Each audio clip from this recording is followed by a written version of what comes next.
Good morning. I'm Tracie Burt. I am the coordinator for advisement for the psychology department here at Missouri State University, and I had the opportunity to chair our advising council for a couple of years. I teach a couple of classes, but my main responsibility as a faculty member here at MSU is to coordinate advisement for a lot of psychology majors. So that's my quick story.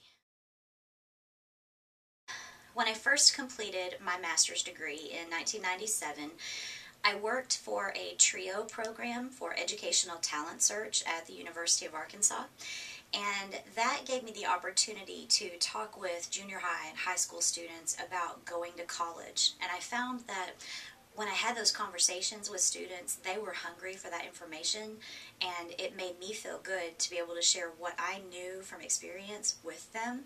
So then I got a position teaching at a two-year college, and that's where I really started with academic advising as we know it. And so I had students who would complete their Associate of Arts degree and want to transfer to another school, to a four-year university.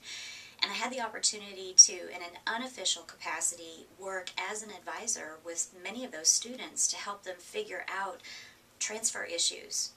We didn't have a person dedicated at our school to doing that, so faculty members like me would sit down with students and say, okay, let's look at some catalogs and let's contact some admissions offices and figure out how to get you closer to your goals. So I think that's where it started, and after almost 10 years at this two-year school in Arkansas, I wanted to be at a four-year university, and so I made the move to Missouri in 2008 and came here as an instructor in the psychology department with primary responsibilities to advise, to coordinate advisement for our students, and to help other faculty members in the department with their advising responsibilities as well.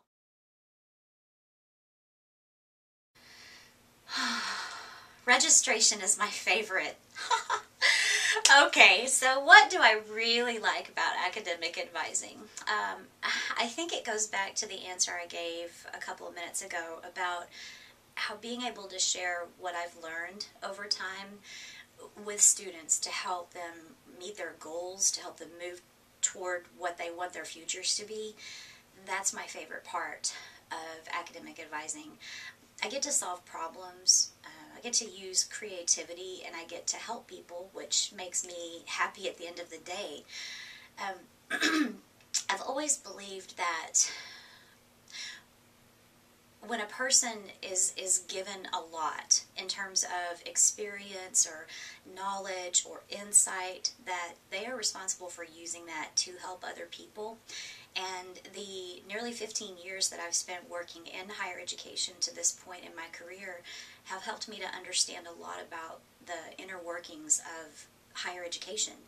So I can use those insights to help students navigate an area where they may spend 3 to 5 years on average, and my 20 years of experience can give them information that they need to be able to make the most of their brief time here, and I just get a lot of satisfaction out of that.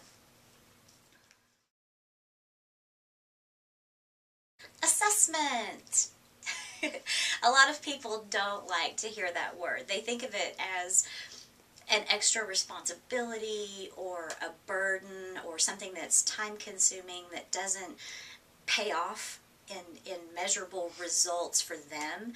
And the way I see assessment is that it's an opportunity for us to celebrate what we're doing right. And here at Missouri State with academic advising, we set trends. We are known across the country as a school that takes academic advising seriously, and our students reflect that in some of the assessments that we've done in the past. They reflect that we're doing a pretty good job with that. So it's exciting to me to be the chair of our subcommittee of the council for advising assessment.